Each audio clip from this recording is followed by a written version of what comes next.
आखिर क्यों अनीता राज फिल्मों में काम करने से डरती थी? कैसे एक डांस प्रोग्राम ने अनीता की जिंदगी ही बदल दी? आखिर कैसे धर्मेंद्र की तीसरी शादी बस होते होते ही टल गई? आखिर क्यों प्रेगनेंसी के 8वें महीने में भी अनीता से जबरदस्ती फिल्मों में काम करवाया गया? कैसे एक लालच की वजह से अनीता की जान जाते जाते बची? मुंबई के एक चकाचौंध भरे घर में 13 अगस्त 1962 को एक नन्ही परी का जन्म हुआ। उसका नाम था अनीता राज। वो किसी आम घर की बच्ची नहीं थी। उनके पिता जगदीश राज खुराना हिंदी सिनेमा के जाने माने एक्टर थे। उनके नाम पर एक अनोखा रिकॉर्ड भी दर्ज है। अनीता के पिता को लोग प्यार से पुलिस इंस्पेक्टर के नाम से बुलाते थे, क्योंकि उन्होंने 144 फिल्मों में सिर्फ एक ही किरदार निभाया था। अनीता के पिता का ये रिकॉर्ड वाकई में अनोखा है। अनीता बचपन से ही फिल्मों के माहौल में पली बड़ी थी। शायद इसीलिए उन्होंने भी फिल्मों में काम करने का फैसला किया। अनीता हमेशा से ही फिल्मों की दुनिया में जाना चाहती थी, लेकिन वो डरती थी कि कहीं उसके पिता नाराज ना हो जाएं। इसीलिए उसने अपनी इस ख्वाहिश को अपने दिल में ही दबा रखा था। लेकिन किस्मत को कुछ और ही मंजूर था। गोपी कृष्ण जी के एक डांस प्रोग्राम में अनीता की मुलाकात यश चोपड़ा जी से हुई। यश चोपड़ा जी अनीता के डांस से इतने प्रभावित हुए कि उन्होंने तुरंत ही अनीता से बात की। यश चोपड़ा जी ने अनीता से कहा कि वे उन्हें अपनी फिल्म में लेना चाहते हैं। अनीता के लिए ये सुनहरा मौका था। उसने बिना किसी देर के हाँ कर दी। लेकिन एक समस्या थी। अनीता के पास कोई भी प्रोफेशनल फोटोज नहीं थे। यश चोपड़ा जी ने तुरंत ही अपने फोटोग्राफर को बुलाया और अनीता के कुछ खूबसूरत फोटो खिंचवाए। अनीता की जिंदगी में एक के बाद एक अच्छे मौके आ रहे थे। यश चोपड़ा के बाद अब ऋषिकेश मुखर्जी ने भी उन्हें अपनी फिल्म में लेने का फैसला कर लिया था। ऋषिकेश मुखर्जी ने अनीता को अपनी फिल्म अच्छा बुरा में एक महत्वपूर्ण किरदार दिया, लेकिन ऋषिकेश मुखर्जी ने अनीता के नाम में एक छोटा सा बदलाव किया। उन्होंने अनीता खुराना को अनीता राज बना दिया। ऋषिकेश मुखर्जी का मानना था कि ये नाम अनीता के लिए ज्यादा यादगार होगा। अनीता ने भी इस नाम को स्वीकार कर लिया और यहीं से अनीता राज का सफर शुरू हुआ। अनीता राज का बॉलीवुड सफर बेहद अनोखा रहा। उन्होंने सबसे पहले अच्छा बुरा फिल्म साइन की, फिर दूल्हा बिकता है और आखिर में प्रेम गीत। लेकिन हैरानी की बात ये है कि प्रेम गीत सबसे पहले रिलीज हुई। अनीता राज ने फिल्मों की शूटिंग शुरू करने से पहले एक्टिंग की क्लास ली थी। शायद इसीलिए उनकी पहली फिल्म प्रेम गीत सुपर हिट साबित हुई। इस फिल्म में उनके साथ राज बब्बर थे और दोनों की जोड़ी को दर्शकों ने खूब पसंद किया। अनीता राज का कैरियर अब तेजी से उड़ान भर रहा था। प्रेम गीत की सफलता के बाद उन्होंने लगातार कई फिल्में की। 1982 में मेहंदी रंग लाएगी और दूल्हा बिकता है जैसी फिल्में आई, जिसमें उन्होंने बेहतरीन अभिनय किया।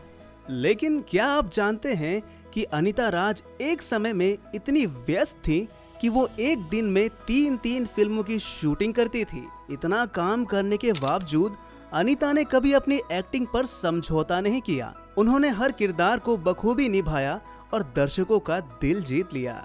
अनीता राज का नाम अब बॉलीवुड की टॉप अभिनेत्रियों में शुमार हो गया था। उन्होंने धर्मेंद्र, जितेंद्र और गोविंदा जैसे तमाम बड़े सितारों के साथ काम किया और सबसे बड़ी बात ये थी कि अनीता अब फिल्मों के हीरो के बराबर फीस लेने लगी थी। ये बात उस जमाने में बड़ी बात थी। अनीता राज की इतनी सफलता देखकर बाकी अभिनेत्रियां घबरा गई, खासकर श्रीदेवी। उस समय श्रीदेवी भी बॉलीवुड की एक बड़ी स्टार थी और दोनों की तुलना होने लगी। साल 1986 में अनीता राज ने एक ऐसा रिकॉर्ड बना दिया जिसे सुनकर हर कोई दंग रह गया। इस साल उन्होंने एक साथ 10 फिल्मों में काम किया और सभी को चौंका दिया। इससे पहले अनीता राज हर महीने 6 या 7 फिल्मों में नजर आती थी, लेकिन अब उन्होंने 10 फिल्मों में काम करके इतिहास रच दिया। अनीता की सफलता उनके कदम चूम रही थी। उनके पास इतने काम आ गए थे कि दिन रात बस शूटिंग में डूबी रहती थी। उनकी खूबसूरती और अभिनय का जादू ऐसा था कि हर फिल्म निर्माता उन्हें अपनी फिल्मों में लीड हीरोइन के रूप में देखना चाहता था। हर दूसरी फिल्म में अनीता राज की हीरोइन का किरदार मानो स्क्रीन पर जान फूंक देता था। लेकिन इस बेइंतहा कामयाबी के पीछे छिपी थी एक अजीब सी उदासी। इतनी व्यस्तता के बावजूद अनीता को कभी कभी अपने ही पहचान का संघर्ष महसूस होता। वो हर किसी की चाहती तो बन गई, मगर खुद को खोती जा रही थी। ये सफलता का वो पहलू था जिसे बहुत कम लोग देख पाते हैं। अनीता राज की कहानी में जहां कामयाबी के झंडे गड़े थे, वहीं एक खामोश संघर्ष भी था जो उन्हें खुद के साथ लड़ने पर मजबूर कर देता था। शायद यही सिनेमा की दुनिया का असली चेहरा है, जहां चमक दमक के पीछे छिपी होती है अकेलेपन की कड़वाहट। अनीता राज का सिलसिला तो यूं ही चलता रहा जैसे एक अनंत चलचित्र। साल दर साल, फिल्म दर फिल्म वो दर्शकों के दिलों पर राज करती रही। प्रेम गीत, दूल्हा बिकता है, गुलामी, करिश्मा, ये बस कुछ नाम थे उन अनगिनत फिल्मों के जिनमें उन्होंने जान डाली थी। हर किरदार के साथ वो दर्शकों को एक नई दुनिया में ले जाती। कभी वो एक प्रेमिका की मासूमियत में खो जाती, तो कभी एक बागी की आग में जल उठती। हर फिल्म के साथ उनकी लोकप्रियता बढ़ती गई और वो जल्द ही बॉलीवुड की सबसे चमकदार सितारों में शुमार हो गई। सफलता के इस शिखर पर खड़ी होकर भी अनीता राज कभी घमंड में नहीं आई। उन्होंने हमेशा मेहनत की, सीखती रही और खुद को बेहतर बनाने की कोशिश करती रही। लेकिन हर सिक्के के दो पहलू होते हैं। सफलता के साथ साथ उन्हें असफलता का भी स्वाद चखना पड़ा। कई बार उनकी फिल्में फ्लॉप हुई। अनीता राज की जिंदगी में जिस तरह से कामयाबी ने दस्तक दी थी, उसी तरह उनकी पर्सनल लाइफ में भी तूफान आ गया। जितनी शोहरत उन्हें फिल्मों से मिली, उतनी ही सुर्खियों में उनकी जिंदगी के विवाद भी रहे। अनीता बॉलीवुड की उन चंद अभिनेत्रियों में शामिल थी जिन्होंने लगभग हर बड़े अभिनेता के साथ काम किया था, लेकिन उनकी सबसे ज्यादा चर्चित जोड़ी धर्मेंद्र के साथ रही। धर्मेंद्र और अनीता की जोड़ी को लोगों ने इतना पसंद किया कि दोनों ने एक के बाद एक कई फिल्मों में साथ काम किया। खासकर नौकर बीबी का नाम की फिल्म में दोनों के बीच की नजदीकियां चर्चा का विषय बन गई। धीरे धीरे दोनों एक दूसरे के करीब आने लगे और प्यार की खबरें भी उड़ने लगी। लेकिन कहानी में एक बड़ा ट्विस्ट था। धर्मेंद्र पहले से ही 2 शादियां कर चुके थे और अब वह अनीता से तीसरी शादी करना चाहते थे। मगर ये प्यार ज्यादा दिन तक छुप नहीं पाया। मीडिया ने इस अफेयर को बढ़ा चढ़ाकर पेश किया और बात जब धर्मेंद्र की दूसरी पत्नी हेमा मालिनी तक पहुंची, तो हंगामा मच गया। वहीं धर्मेंद्र की पहली पत्नी प्रकाश कौर के बेटे और मशहूर अभिनेता सनी देओल को भी इस खबर ने हिला कर रख दिया। इस खबर ने दोनों परिवारों की नींद उड़ा दी थी। सनी देओल और हेमा ने फौरन इस रिश्ते को खत्म करने की ठानी। अनीता को सख्ती से समझाया और धर्मेंद्र से दूर रहने की हिदायत दी। इस विवाद ने अनीता की पर्सनल लाइफ को तहस नहस कर दिया और उनका ये अधूरा प्यार कहीं न कहीं उनके दिल में एक गहरी उदासी छोड़ गया। सुनील हिंगोरानी अर्जुन हिंगोरानी के बेटे थे। अर्जुन साहब ने धर्मेंद्र को फिल्म इंडस्ट्री में पहला मौका दिया था, ये तो सब जानते हैं। साल 1985 में सुनील एक फिल्म बना रहे थे, नाम था करिश्मा कुदरत का। इस फिल्म के सेट पर सुनील की नजर अनीता पर पड़ी। दोनों एक दूसरे के करीब आने लगे और जल्द ही प्यार हो गया। 1986 में दोनों ने शादी कर ली। अनीता ने अचानक शादी करके सबको चौंका दिया था। शादी के बाद अनीता ने एक बेटे को जन्म दिया जिसका नाम शिवम रखा। मजेदार बात ये है, शादी के बाद भी अनीता ने फिल्में करना नहीं छोड़ा। लगातार हिंदी सिनेमा को हिट फिल्में देती रहीं। शादी के बाद अनीता राज की जिंदगी में एक नया मोड़ आया। वो मशहूर अभिनेता और फिल्म निर्माता राजेंद्र कुमार की फिल्म जुर्रत कर रही थी जब वो 8 महीने की गर्भवती थी। इस फिल्म में उनके साथ शत्रुघ्न सिन्हा, कुमार गौरव और अमरीश पुरी जैसे बड़े सितारे लीड रोल में थे। राजेंद्र कुमार अपने बेटे कुमार गौरव के डूबते करियर को बचाने की कोशिश में थे, इसीलिए उन पर फिल्म को जल्दी खत्म करने का दबाव था। अनीता जो पहले से ही गर्भवती थी, उन्होंने अपनी तकलीफ को नजरअंदाज करते हुए जितना हो सके काम किया। लेकिन जब तकलीफ हद से ज्यादा बढ़ गई तो उन्होंने शूटिंग रोक दी। लेकिन राजेंद्र कुमार को ये बात बिल्कुल भी गवारा नहीं थी। उन्होंने अनीता पर दबाव डालकर दोबारा फिल्म में काम करने के लिए मजबूर किया, जबकि वो जानते थे कि अनीता की हालत अब काम करने के लिए सही नहीं थी। फिर भी अनीता ने खुद को समझाया और दर्द सहते हुए शूटिंग पर लौट आई। लेकिन इस फैसले ने उनके दिल और शरीर दोनों को थका दिया।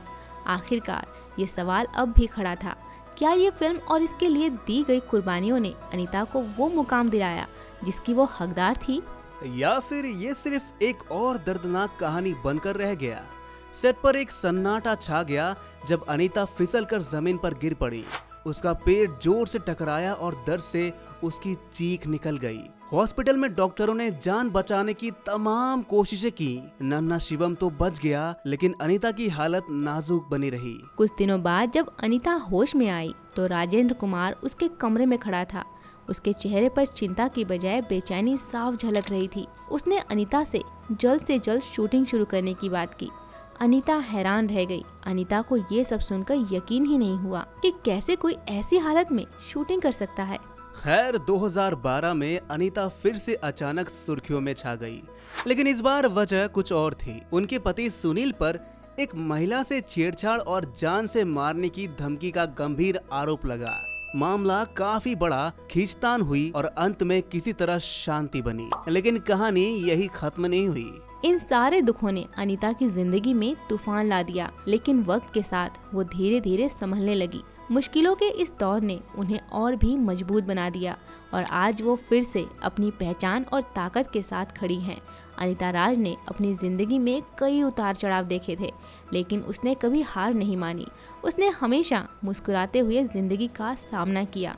उधर जब अनीता अपने पति की वजह से इतने संकटों से जूझ रही थी, तभी 28 जुलाई 2013 को एक और बड़ा दुख उन पर आ गिरा। उनके पिता का निधन हो गया। अनीता के पिता को अपनी बेटी पर बेहद गर्व था, क्योंकि उन्होंने उस दौर में अपनी पहचान बनाई थी जब फिल्म इंडस्ट्री में हीरोइनों के लिए ज्यादा काम नहीं था।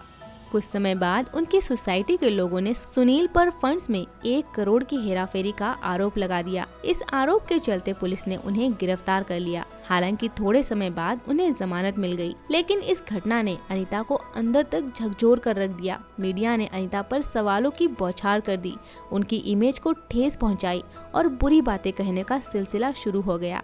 अनीता इन सब से बेहद परेशान और दुखी रहने लगी। अब जब अनीता की जिंदगी में सब कुछ ठीक था, तो उसने सोचा कि क्यों ना वह कुछ नया करे। इसीलिए उन्होंने एक नई फिल्म बनाने का फैसला किया। इस फिल्म में उन्होंने अपनी जिंदगी के अनुभवों को बयान किया।